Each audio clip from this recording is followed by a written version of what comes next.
go get them again. Welcome back to the Robes Away channel. I'm your host, Mark, and on the docket today we have an unboxing first impression video on the brand of the House of Oud. It's been a long while since I've spoken about this brand. Way back when I started delving into this brand, I felt like it was cute bottles, beautiful bottles actually. From afar, it was the reason why I was interested in the brand was these little eggs. They're beautiful, and I think I got like a couple of them, and I was like, hey, this is like a clone brand. A lot of that in the niche spectrum. So I kind of stayed away from the House of Oud a bit. Like I tried like the grape one, I think, or so. I tried a few.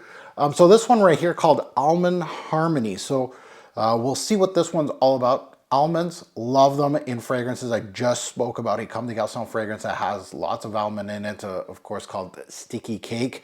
Go check out that unboxing. It was just a couple days back, so go check that one out. But now it's on the docket is the House of Oud. This is a Fragflex return from the big Fragflex return haul. So I can't wait to see what this one is all about. So it kind of gives me a second chance with the House of Oud. Now, if you haven't hit that subscribe button, what are you waiting for? Hit that subscribe button and smash that like button. Much appreciated if you're subscribed or not. I really would appreciate you to just take a little bit of time and hit that like button. Merci beaucoup. Now let's take a look at the note breakdown on this one. Obviously there's almond in here.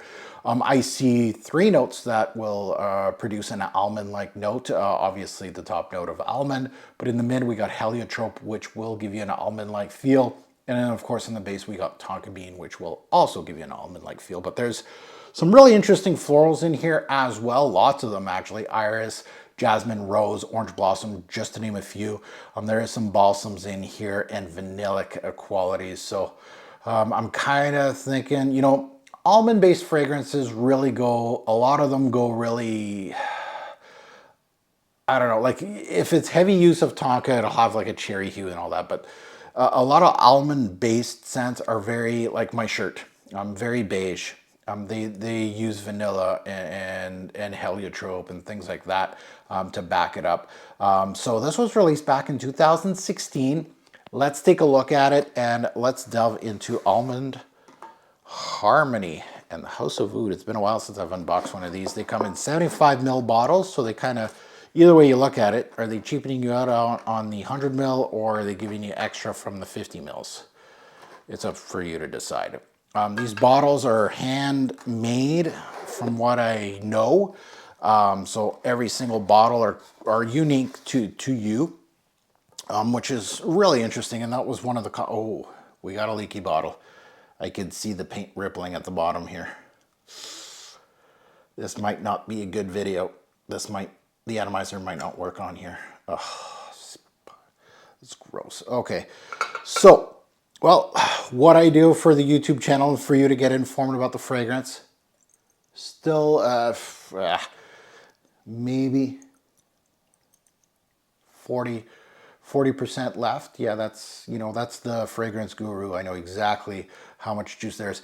And this is actually a prime example. I might actually do a video of this right after this. This would be a really good example of this, that a certain YouTuber on YouTube made things popular with the kids out there to spray inside caps of fragrances. That stupid ritual, and I'm calling it like, I don't care if I get demonetized. It is absolutely ridiculous. You know, teachings of Jesus, but yet you don't care what the person beside you is going to try a tester after you and is going to get a mess like this, and it's going to ruin artistic bottles like these. Like this is spilt.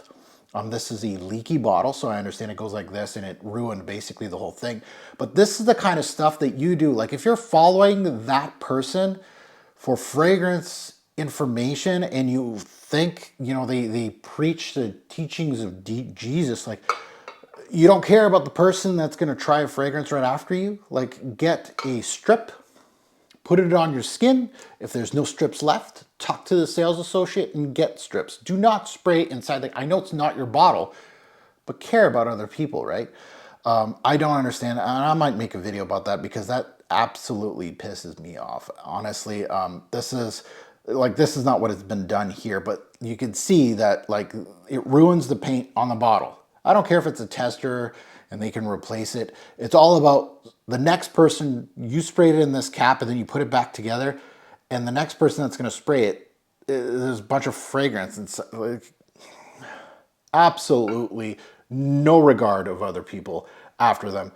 Absolutely, absolutely hate that. When I see that on video, like, you did it once, you might have learned your lesson. No, like, it's like a lesson of year one in fragrances. Like, when I started looking into fragrance stuff, I was like, oh, okay, yeah, probably shouldn't spray inside the cap because of these reasons. Duh.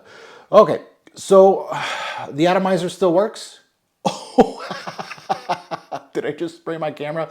Well, anyway, atomizer still works, but it's a laser.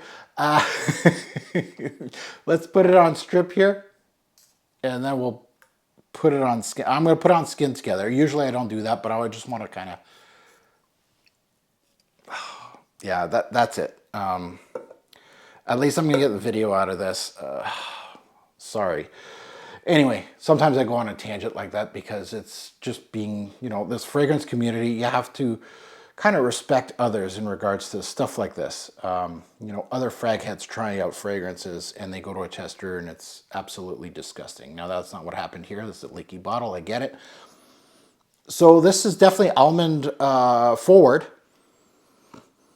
Yeah, it's your typical almond tonka based fragrance. It's gourmand, it's sweet, it's powdery, it's creamy. It has all those aspects of a tonka bean based fragrance.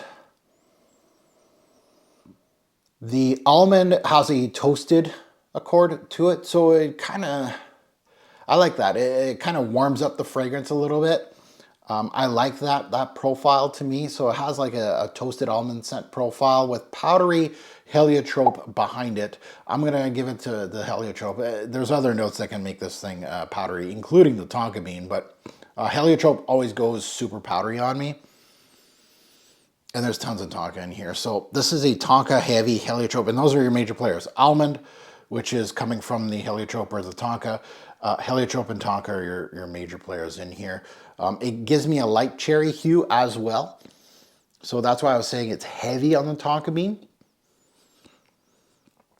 The heliotrope is definitely the primary floral in a sea of florals in this one. Orange blossom also can be a secondary here. I'm sensing some of that creaminess from the orange blossom. Not much of the orange facets of the orange blossom, which can happen, but on this one, it's more of the floral aspect, the white floral aspect. And again, jasmine can do that.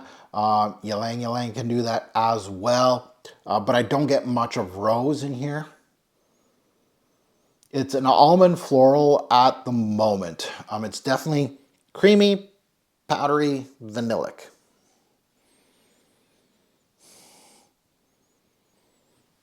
It's getting a little bit of that Play-Doh-y vibe. So heliotrope and iris together, there's iris in here, yeah, can give you that Play-Doh-like quality to a scent, which classes up a scent. Like I did, which one did I do? Vanilla Sex from Tom Ford. It had that Play-Doh-y like vibe to the fragrance, which made me think that it had a little bit of iris in it, kind of like makeup-y, kind of. There's a little bit of those balsams here kind of playing around in the background, a little pinch. It's giving its familiar brown hue. And it's funny because I just unboxed a Comme des Garçons, which was sticky cake, which had lots of almond in it. And it had, as well, it had myrrh in the background, which can give a brown hue, which can be caramelic. Same thing here. This is, of course, Tolu Balsam, which can be a little caramelic or root beer-ish to the fragrance. And I'm getting more of that in here than the Comme des Garçons that I just did. Interesting scent profile. It's nothing new that we haven't smelt before, honestly. So, yeah, at the end of the day, it's okay, but if this sounds like something that you've smelt before, you're probably right. I don't know. I didn't go on fragrance. I didn't go on anything to see. Like this is the fault of this brand is that, and again, I just smelt a handful. Like I'm saying, I probably smelt under 5 fragrances of the brand. This is probably number 5, give or take, of my smelling, and all of them are kind of familiar. So I really, really, as a fragrance reviewer, I struggle. Like you can be, An influencer will say, oh, it's sexy, it smells like almonds, blah, blah, blah, blah, blah. Okay, whatever. But I really struggle with these brands because they don't have a brand identity to them. And I talk about that a lot in fragrance reviews. And this one, again, falls short because does it smell nice? Yeah, but this is a high-end fragrance. And unless you want the egg, you probably, especially if you have a collection like mine or something close to mine, you've smelt this before several times over. And this is probably, honestly, from what I'm smelling, not the best rendition of it, right? I feel like this is like a step one niche fragrance of that kind of idea. Like, the Tom Ford that I talked about does it better than this in regards to what I'm getting out of it. I prefer the Tom Ford, and it's not because of the brand itself. It's just that it's made better. Honestly, it smells better. But at the end of the day, it smells good. And if you like this idea, I would highly recommend. There's several fragrances that do this kind of idea. Heavy Tonka obviously is pretty popular in the past 10 to 15 years in the fragrance game. So you can find something like this and probably at a much cheaper rate, honestly. It's okay though. Like, it's one that I wouldn't spend my own money on, but if somebody had, like, they're selling like a portion of it, like 25 mils of it or something like that, I might, snatch it up for like 80 bucks or something. Yeah, something like that. Now you can find this one at fragflex.com just like me, and you can use my code TFG10. You get 10% off site-wide, so you don't have to buy the little egg. And again, just because, this was a returned product, and a lot of brands do have this, so don't be too scared of that. Sometimes some things come defective, honestly. And honestly, this brand, I have a little bit of knowledge with the brand.